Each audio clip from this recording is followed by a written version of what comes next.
বৃষ্টি নিয়ে আগামী 5 দিনের নতুন বার্তা দিয়েছে আবহাওয়া অধিদপ্তর। আবহাওয়াবিদ ওমর ফারুক স্বাক্ষরিত এক বিজ্ঞপ্তিতে জানা গেছে, 14 থেকে 18 আগস্ট পর্যন্ত দেশের সব বিভাগে মাঝারি ধরনের বৃষ্টি কিংবা বজ্রসহ বৃষ্টি হতে পারে। কোথাও কোথাও ভারী থেকে ভারী বর্ষণ হতে পারে।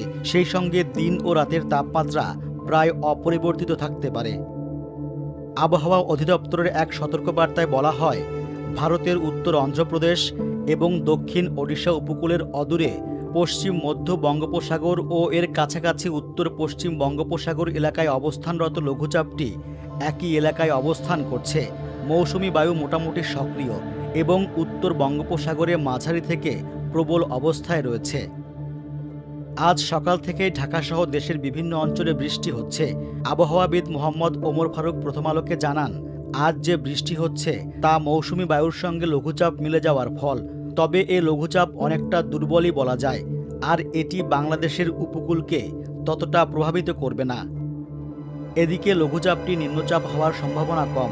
তবে লঘুচাপের কারণে চট্টগ্রাম, কক্সবাজার, মোংলা ও পায়রা সমুদ্রবন্দরকে দেয়া 3 নম্বর স্থানীয় সতর্কতা সংকেত আজও বহাল আছে বলে জানিয়েছে আবহাওয়া অধিদপ্তর।